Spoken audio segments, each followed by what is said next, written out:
আজি আপোনালোকৰ প্ৰচাৰ মাধ্যমৰ জৰিয়তে অসমৰ জনসাধাৰণক জনাব বিচাৰিছোঁ যে অসম চৰকাৰখনে যোৱা 10টা বছৰে অনুসূচিত জাতি ৰাইজৰ এটাও জ্বলন্ত সমস্যা সমাধান নকৰিলে।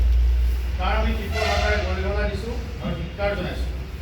উদাহৰণস্বৰূপে আমাৰ যিজন বিভাগীয় মন্ত্ৰী আছে তেওঁ কিন্তু আমাৰ জাতিটোৰ কথা এবাৰো তেওঁ বিধানসভা মজিয়াত দাঙি ধৰিবৰ কাৰণে সক্ষম নহ'ল।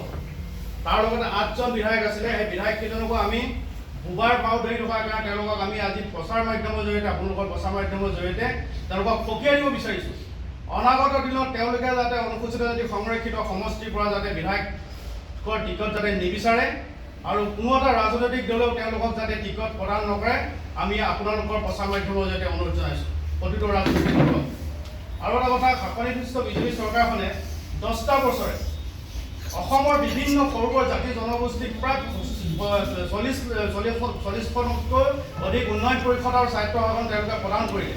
কিন্তু তাৰ তুলনাত কিন্তু অসমৰ অনুসূচিত জাতি ৰাইজৰ কথা কিন্তু আজি ৰাইজৰ যিখিনি সামগ্ৰিক উন্নয়নৰ কাৰণে কিন্তু এখন যে উন্নয়ন পৰিষদ বা স্বায়ত্ত পৰিষদ দিয়াৰ ব্যৱস্থা গ্ৰহণ কৰিব লাগিছিলে, কিন্তু সেই ক্ষেত্ৰত কিন্তু আমাৰ মন্ত্ৰী বিধায়কসকল কিন্তু নিমাত।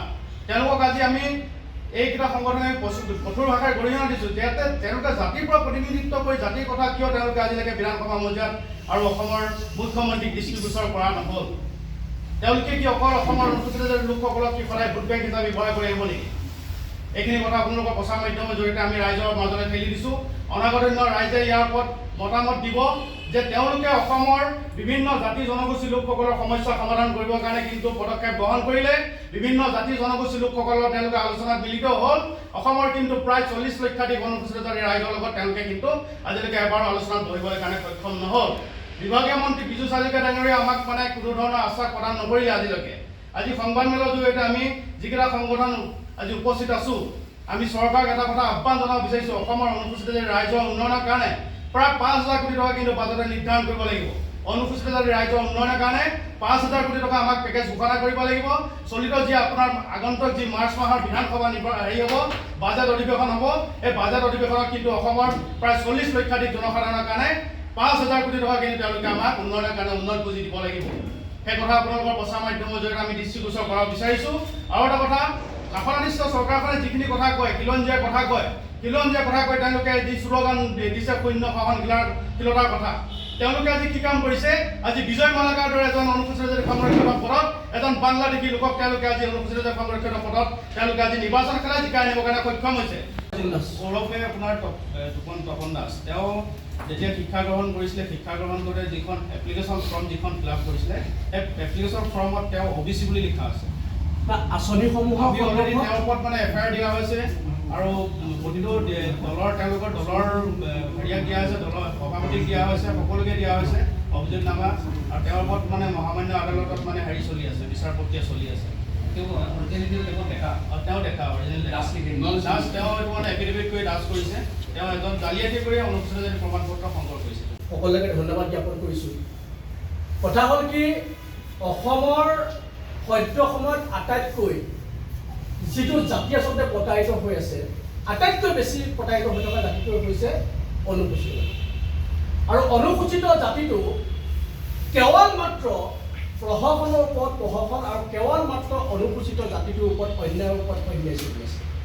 আপোনালোকে লক্ষ্য কৰিব, শেহতীয়াকৈ আপুনি দেখিছে যে বিজয় মালাকাৰ, যিজনক ইতিমধ্যে ন্যায়ালয়ে বাংলাদেশী বুলি তেওঁক সন্দেহ কৰিছে। তাৰ মিনিংটো এইটোৱেই যে বাংলাদেশৰ মানুহ আহিও অসমত অনুসূচিত জাতিৰ প্ৰমাণ পত্ৰ লৈ ইলেকশ্যন খেলিব পাৰে, নিৰ্বাচিত হ'ব পাৰে আৰু বিধানসভাত বহিব পাৰে। আপোনালোকে লক্ষ্য কৰিব যে এইখন অসমত বহিৰাগত মানুহ আহিও ইলেকশ্যন খেলিব পাৰে আৰু বিধানসভাৰ মজিয়াত তেওঁলোক বহিব পাৰে। আপোনালোকে সমান্তৰালভাৱে লক্ষ্য কৰিব যে শেহতীয়াকৈ যি ইলেকশ্যন আহি আছে, এই ইলেকশ্যনৰ যিসকল প্ৰাৰ্থিত্ব প্ৰত্যাশী, অনুসূচিত জাতিৰ সংৰক্ষিত সমষ্টিৰ পৰা যিসকল প্ৰাৰ্থিত্ব প্ৰত্যাশী, এই প্ৰাৰ্থিত্ব প্ৰত্যাশীসকলৰ অধিকাংশই কিন্তু অনুসূচিত জাতিৰ লোক নহয়। অনুসূচিত জাতিৰ সংৰক্ষিত সমষ্টিৰ পৰা ভুৱা অনুসূচিত জাতিৰ লোকসকলে আচলতে টিকেট বিচাৰিছে বিভিন্ন দলবিলাকৰ পৰা। আৰু ইয়াৰ পৰা এটা কথা স্পষ্ট হয় যে অসমৰ কোনো এটা ৰাজনৈতিক দলে অনুসূচিত জাতিৰ অধিকাৰ, অনুসূচিত জাতিৰ যি আচলতে মান্যতা, অনুসূচিত জাতিৰ যিকোনো ধৰণৰ সমস্যা এইবিলাকৰ ওপৰত তেওঁলোকৰ কোনো ধৰণৰ আচলতে গুৰুত্ব নাই। শেহতীয়াকৈ বিজেপি চৰকাৰখনে ইয়াৰ স্পষ্ট উদাহৰণ দাঙি ধৰিছে। বিজেপি চৰকাৰখনে স্পষ্ট উদাহৰণ দাঙি ধৰিছে যে অসমৰ অনুসূচিত জাতিৰ প্ৰাপ্য অধিকাৰসমূহৰ পৰা তেওঁলোকক কেনেকৈ বঞ্চিত কৰিব পাৰি। বিজেপি চৰকাৰখনে স্পষ্ট ৰূপত উদাহৰণ দাঙি ধৰিছে যে অনুসূচিত জাতিৰ যিকোনো ধৰণৰ অধিকাৰ, সামাজিক অধিকাৰ, ৰাজনৈতিক অধিকাৰ, অৰ্থনৈতিক অধিকাৰ, সকলো অধিকাৰৰ পৰা কেনেদৰে আচলতে তেওঁলোকক নষ্ট কৰিব পাৰি, তেওঁলোকক নোহোৱা কৰিব পাৰি। সেইসকলে কিন্তু অনুসূচিত জাতিটোৰ উন্নয়নৰ স্বাৰ্থত, অনুসূচিত জাতিটোৰ সুস্থ ভৱিষ্যতৰ স্বাৰ্থত, অনুসূচিত জাতিটোৰ কাৰণে কেতিয়াও কোনো ধৰণৰ কাম কৰাটো আমি দেখা নাই। আমি প্ৰত্যাহ্বান জনাইছো এই সংবাদমেলৰ জৰিয়তে মাত্ৰ এটা অনুসূচিত জাতিটোৰ সুস্থ ভৱিষ্যতৰ কাৰণে কৰা কাম আপোনালোকে দেখাই দিয়ক, অন্যথা আপোনালোকৰ অভুৱা কৰা কথা, আপোনালোকৰ মন্ত্ৰিত্ব, আপোনালোকৰ বিধায়কত্ব, আপোনালোকে যে এই মানে ডাংকুপ কৰা যিবিলাক কথা, এইবিলাক কথালৈ কিন্তু অনুসূচিত জাতিয়ে কেৰেক্ট কৰে, অনুসূচিত জাতিৰ ছাত্ৰ সন্থাই কেৰেক্ট কৰে, প্ৰবৰ্ত যুৱ ছাত্ৰ সন্থাই কেৰেক্ট কৰে, অনুসূচিত জাতিৰ যুৱ ছাত্ৰ সন্থাই কেৰেক্ট কৰে আৰু অনুসূচিত জাতিৰ সংগ্ৰামী যুৱ ছাত্ৰ পৰিষদে কেৰেক্ট কৰে। মুঠৰ ওপৰত এনেদৰে যদি প্ৰশাসন চলি যায় তেতিয়াহ'লে কিন্তু ইয়াৰ প্ৰত্যুত্তৰ লাভ কৰিবলৈ সৰ্বস্তৰৰ ৰাজনৈতিক নেতাসকল বাধ্য থাকিব লাগিব।